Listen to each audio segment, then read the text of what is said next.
Purpose కోసం పుట్టిన వ్యక్తి ఈరోజు చనిపోవడం జీర్ణించుకోలేకపోతున్నాం.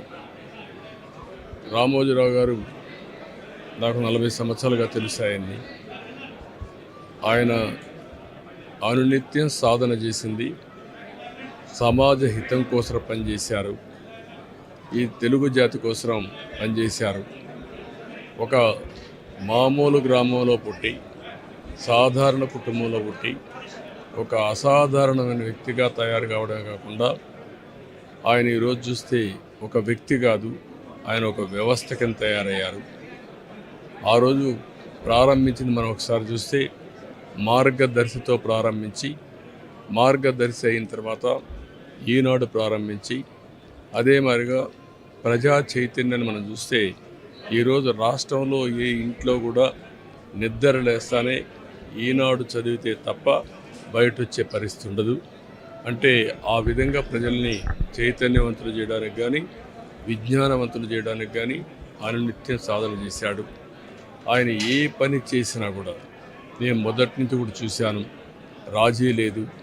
40 ఏళ్ళుగా నేను ఆయనతో కలిసి ఉన్నప్పుడు కూడా, ఆయన పరిచయం ఉన్నప్పుడు కూడా ఏ రోజు కూడా ఆయన ఒకటే చెప్పేవాడు, మీరు ఏమి చెప్పినా నేను మాత్రం ధర్మం ప్రకారమే పనిచేస్తాను, విధి నిర్వహిస్తాను తప్ప నేను ఎల్లప్పుడూ ప్రజాపక్షానే ఉంటానని చెప్పి స్పష్టంగా చెప్పిన వ్యక్తి రామోజీరావు గారు.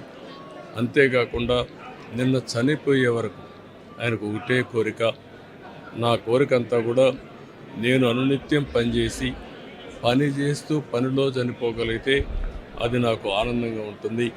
అంతేకాదు నేను చేసే ప్రతి నిమిషం నేను బ్రతుకున్నంత వరకు ప్రజల కోసం పనిచేయాలి, పని చేస్తూనే ఉండాలని చెప్పిన వ్యక్తి రామోజీరావు గారు. కానీ ఈరోజు మనం చూస్తూ ఉంటే ఆయన నిర్మించిన వ్యవస్థలు శాశ్వతం. ఒక ఈనాడు శాశ్వతం, అదే మరి ఈటీవీ శాశ్వతం. ఇది కాకుండా చిత్ర పరిశ్రమ కూడా ఎనలేని సేవలు అందించాడు. ఈరోజు రామోజీ ఫిల్మ్ సిటీ మీరు చూస్తే దేశంలోనే ఒక అత్యున్నతమైన స్టాండర్డ్స్లో రామోజీ ఫిల్మ్ సిటీ తీసుకొచ్చి ఆయన అనునిత్యం చెప్పారు, నేనేదో ఒక కమర్షియల్ కాంప్లెక్స్ కట్టచ్చు, వ్యాపారాలు చేయొచ్చు, నా వల్ల ఈ సిటీకి లాభం రావాలి, అదే మరి రాష్ట్రానికి ఆదాయం రావాలి, టూరిజం కింద ఉండాలని చెప్పి చేశారు. అలాంటి ఒక మహానాయకుడిని ఈరోజు పోగొట్టుకున్నాం. తెలుగు జాతి వెలుగు, తెలుగు వారి గుండెల్లో చిరస్థాయిగా ఉండే వ్యక్తి, అలాంటి వ్యక్తిని పోగొట్టుకోవడం చాలా బాధ అనిపిస్తుంది. ఏదేమైనా ఆయన ఇచ్చిన స్ఫూర్తి ఉంది. నా జీవితంలో ఎన్నో సంఘటనలు, నాకు ఎప్పుడైనా క్లిష్టమైన సమస్య వస్తే ఆయనతో నేను కన్సల్ట్ చేస్తే దాన్ని ఏం చేయాలనో ధైర్యాన్ని ఇచ్చే వ్యక్తి అతను. అందుకే మొన్న కూడా మీరు చూస్తే ఎప్పుడు ఎన్నికలు వచ్చినా కూడా ఆయన ధర్మాన్ని ఆయన నిర్వహించాడు. ఆయన ఎప్పుడు కూడా ధర్మం సైడే ఉన్నాడు, అదేవిధంగా పనిచేశారు. అందుకే ప్రజల్లో కూడా ఒక అచంచలమైన విశ్వాసం ఆయన పైన. దానికి కారణం ఆయన జీవితం మొత్తం ఆయన సంపాదించిన విశ్వసనీయత. అలాంటి వ్యక్తిని పోగొట్టుకోవడం చాలా బాధేస్తుంది. ఏదేమైనా ఆయన ఆశయాలు తెలుగు జాతికి ఉన్నాయి. ప్రతి ఒక్కరు కూడా ఆయన ఆరాధిస్తారు. అందుకనే ఈరోజు ఒకటే కోరుతున్నా, ఆయన చెప్పిన విషయాలన్నీ నా చెవుల్లో ఎప్పుడూ రింగుమంటూ ఉంటాయి, వినపడుతూ ఉంటాయి.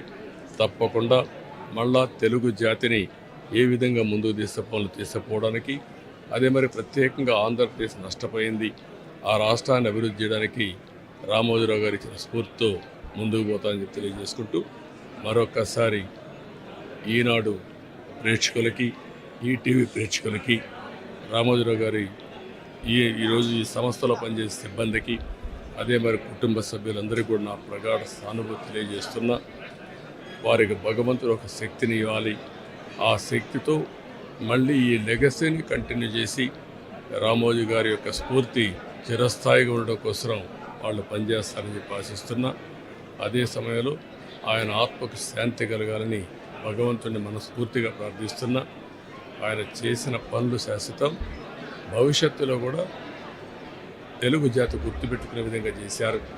అలాంటి ఆయనకు మనశ్శాంతి కలగాలని భగవంతుడిని మనస్ఫూర్తిగా ప్రార్థిస్తూ, తెలుగువారి అందరూ ఆశీస్సులు ఉన్నాయి, ఆ ఆశీస్సులు ఆయనకు ఎప్పుడూ ఉంటాయని చెప్పి కూడా కోరుకుంటూ అందరి దగ్గర సెలవు తీసుకుంటాం.